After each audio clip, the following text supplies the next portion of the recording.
একটা গ্রামে দুই বোন থাকত। উত্তরাধিকার হিসাবে তারা দুইটা পুরনো বাড়ি পেয়েছিল। গ্রামের লোকজন প্রায়ই বলতো তাদের বাড়ির নিচে কোথাও গুপ্তধন লুকানো আছে। বড় বোনটা ছিল খুব লোভী। তার একটাই স্বপ্ন, গুপ্তধন পাওয়া। সে নিজের পুরো বাড়ি খুঁড়ে ফেলল, দেয়াল, উঠোন, মাটি সব ভেঙে ফেলল, কিন্তু কিছুই পেল না। তারপর সে ভাবল নিশ্চয়ই অন্য বাড়িতে গুপ্তধন আছে। রাগে ঝগড়া করল, দোষারোপ করল, আর ছোট বোনকে বাড়ি থেকে বের করে দিল। দুইটা বাড়ি নিজের নামে করে নিল। তারপর দ্বিতীয় বাড়িটাও খুঁড়ে ফেলল। মাটি, পাথর, পুরনো দেয়াল সব নষ্ট হয়ে গেল, তবুও কোনো গুপ্তধন পেল না। ছোট বোনটা ছিল সৎ ও ধৈর্যশীলা।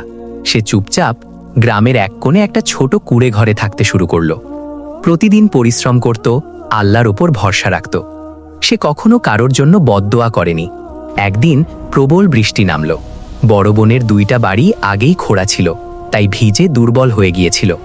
রাতে ঝড় উঠল আর দুইটা বাড়ি ধসে পড়ল। সবকিছু মাটির সঙ্গে মিশে গেল। গ্রামের লোকজন দেখল লোভ তাকে শুধু ধ্বংসই দিয়েছে।